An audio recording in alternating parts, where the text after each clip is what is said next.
আসসালামু আলাইকুম। আজকে যে কথাগুলো বলবো, এই কথাটা যদি আপনি শুনে থাকেন, আপনার আত্মবিশ্বাস আমার মনে হয় 1000 গুণ বেড়ে যাবে।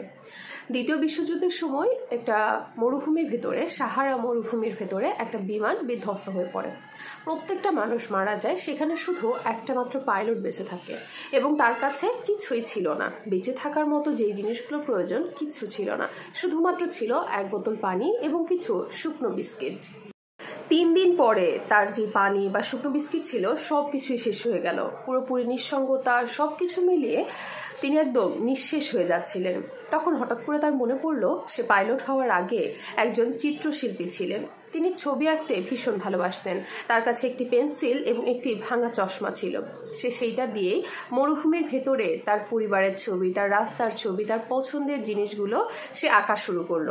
সে মোটামুটি নিশ্চিত ছিল সে মারা যাবে, কিন্তু মারা যাওয়ার আগে কিছু স্মৃতি সে রেখে যেতে চায়। কিন্তু আশ্চর্যজনকভাবে সে একটা জিনিস অনুভব করলো, যখন সে ছবি আঁকা শুরু করলো এবং একের পর এক ছবি আঁকতে থাকলো, তার তৃষ্ণা, ক্ষুধা সবকিছু হারিয়ে যেতে থাকলো। সে একাগ্র চিত্রে, একান্ন মনে শুধুমাত্র ছবি আঁকতে থাকতো।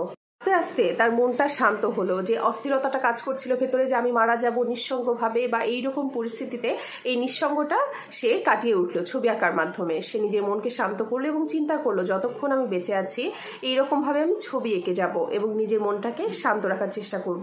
চিন্তা করলো, যতক্ষণ আমি স্বপ্ন দেখছি, ভাবছি, ততক্ষণ আমি অবশ্যই বেঁচে থাকবো। 8ম দিনের দিন একটা ফরাসি উদ্ধারকারী দল ওই পাইলটটাকে উদ্ধার করলো।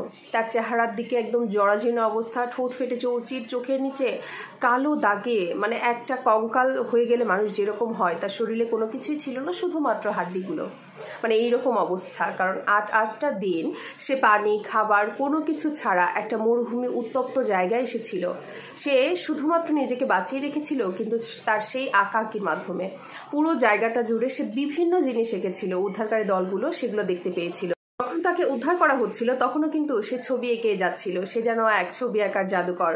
উদ্ধার করার পরে সে পাইলটকে জিজ্ঞেস করা হলো, আপনি কিভাবে বেঁচেছিলেন? তখন সে বলল, আমি প্রবল পরিমাণে আত্মবিশ্বাসী ছিলাম যে এই কলমটা এবং এই চশমাটার মাধ্যমে আমি আমার জীবনটাকে বাঁচিয়ে রাখতে পারবো, এবং আমার মনে হয় এই আত্মবিশ্বাসের কারণে আমি আজকে বেঁচে রয়েছি।